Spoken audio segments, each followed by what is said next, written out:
9 February रोजी सेलू येथून 2 मित्रांसोबत निघून गेलेल्या अनिकेत बळवंत शेरे यांची माहिती देणाऱ्यास देणार 1 लाखाचे बक्षीस। संपर्क निकिता शेरे, सेलू, जिल्हा परभणी। सेलू शहरात दैनिक लोकसत्ता घरपोच मिळण्यासाठी Balaji newspaper agency, bus stand, Selu.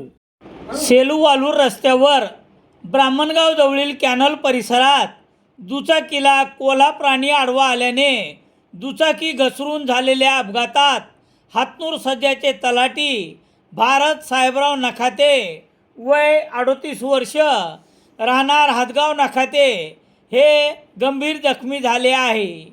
ही घटना बुधवार 11 फेब्रुवारी रोजी सायंकाळी 7:30च्या सुमारास घडली। याबाबत समजलेली माहिती याप्रमाणे।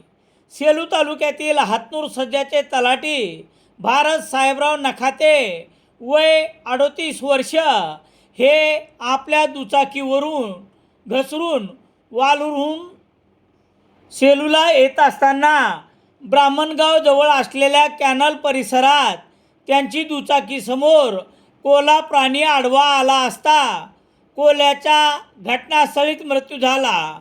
परंतु कोल्ह्याच्या धडकेमुळे दुचाकीवरील तलाठी भारत नखाते रस्त्यावर कोसळले।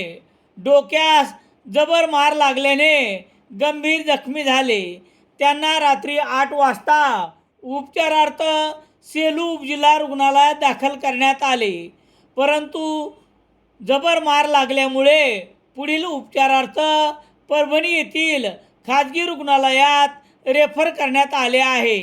घटनेची माहिती कळताच जिल्हा तलाठी संघटनेचे मुकुंद आष्टीकर सह त्यांच्या सहकाऱ्यांनी पुढील उपचारार्थ तातडीने मदत केली आहे। वालूर जिल्हा परिषद सर्कलमधून सौ साक्षी नागेश साडेगावकर यांची प्रचंड बहुमताने निवड झाल्याबद्दल हार्दिक शुभेच्छा।